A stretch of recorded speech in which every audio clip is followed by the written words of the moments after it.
Hello and welcome. I am the Suit&Tie Dip&ChewGuy, and this is the number 5 review of series number 10. Series number 10 being non-premium pouches.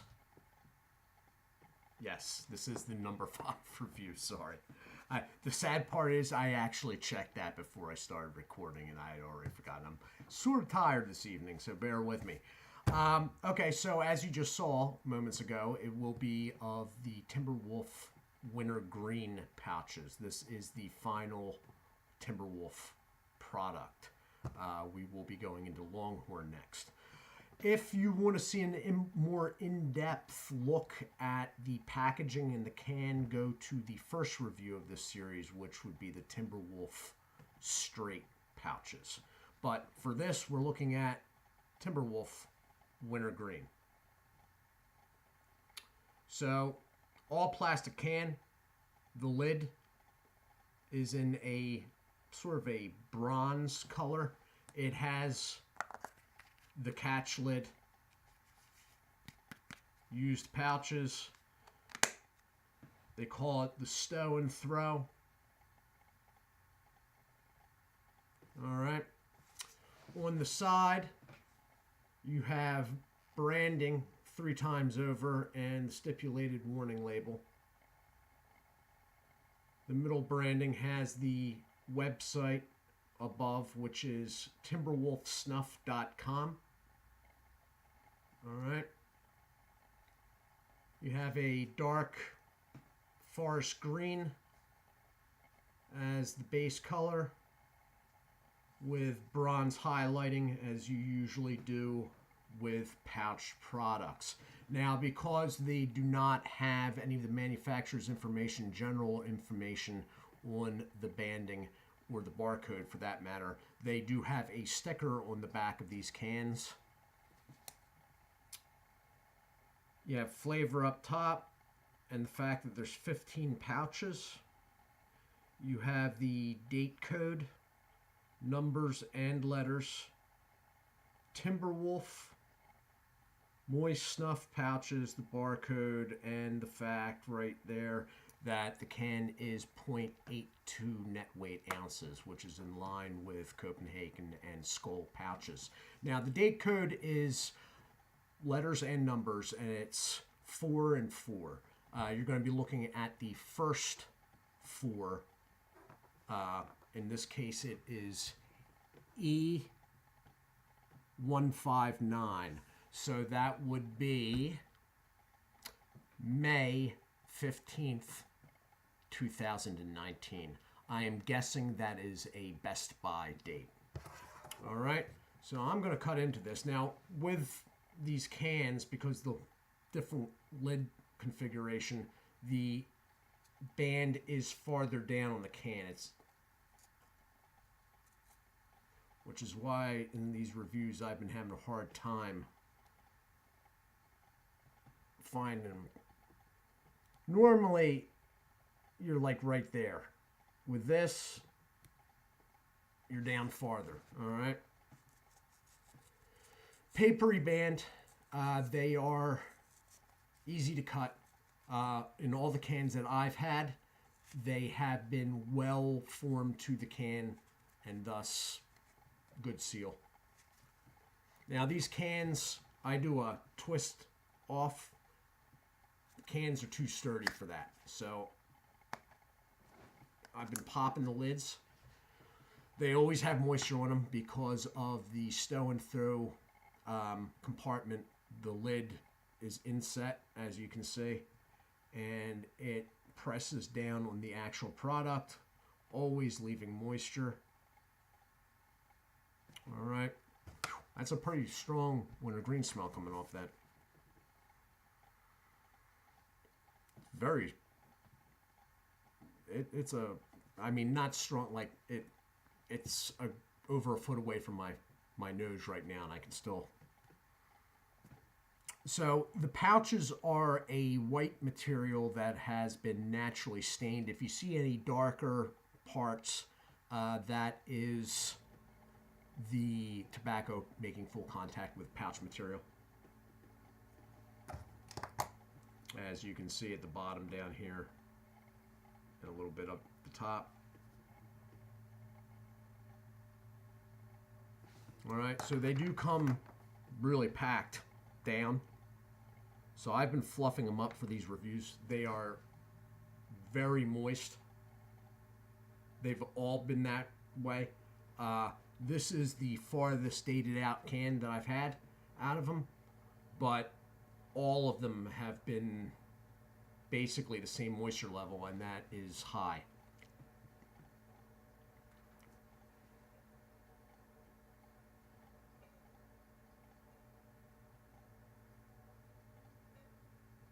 All right.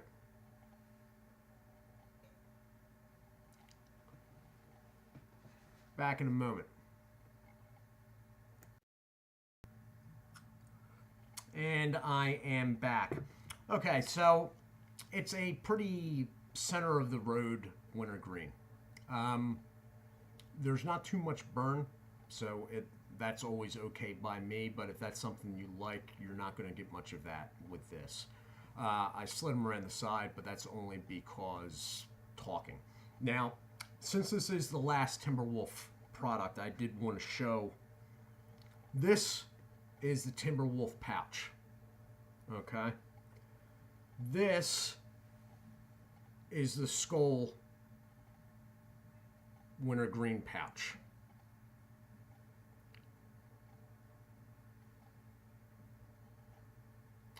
They're comparable, very comparable. They're packed in the pouch a little differently.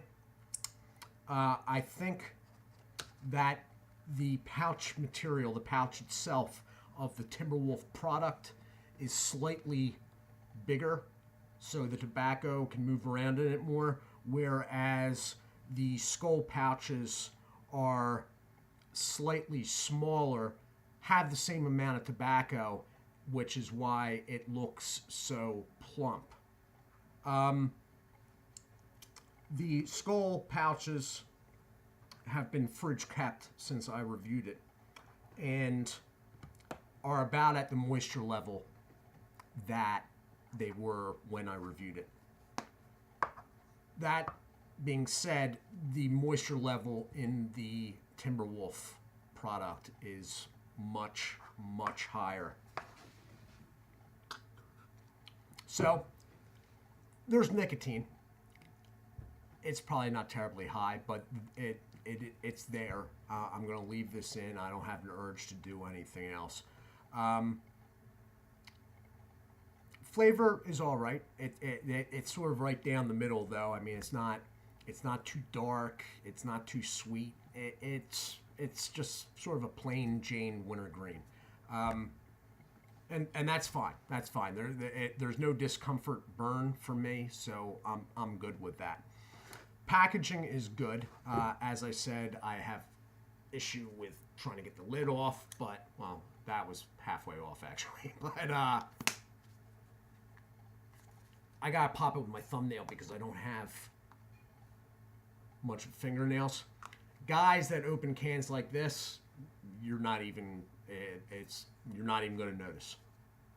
Not going to notice.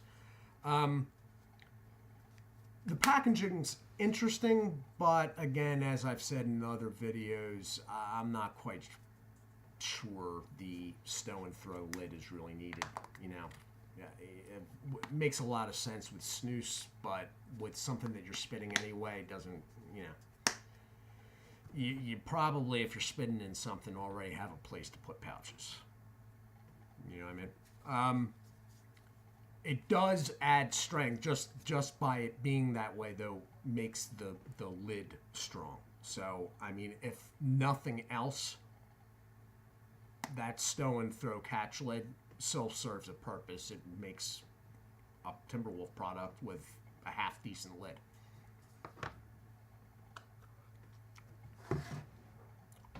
Don't think I would buy this outside of review material. There have been some of the TimberWolf that I like the straight. The only one that I found lacking was the natural. TimberWolf's natural just doesn't it doesn't come across enough. There's not enough flavor. When you do get the flavor, for me personally, there's not enough salt content in it. But in general, anybody, whether you like salt or not, is going to notice that it just, the flavor doesn't come across. Besides that, all of these products, if pouches is your thing, all of these TimberWolf products, if priced properly, should maybe be given a try. I mean, especially if they're cheaper than your normal pouch product. If you can get them cheaper than your normal pouch product, which should be underneath Grizzly by 20, 30, 40 cents, then it would make sense to try them. Might not be, a favorite, might not be something you do all the time, but they may be able to stand in if you have a problem finding your normal brand. Their quality, there's nothing sketchy about them. I mean, I haven't opened anything up ever from TimberWolf and been like, I don't know if I want to put that in my mouth. And there is stuff out there that happens, as I've found out repeatedly through this channel, series after series after series. So this has been the review of TimberWolf Wintergreen pouches with the stow and throw lid can. I am the Suit&Tie Dip&ChewGuy. I'd like to say hello and thank you to Milo Formato, which is the only actual notification I got. But there were a couple others that popped up in comments that I didn't recognize. So I'd also like to thank and say hi to I Love Gout and Friesland Snuff. Guys, I thank you all. All right. Do check out Berg's Dip Reviews, Winnington Outdoors, Dirty Pat Walsh, Wayside Lee 83, Real Talk Studios, No Bluff Buff, and snoozefreak.com, the channel here on YouTube. Guys, do take care of yourselves, and as always, God bless.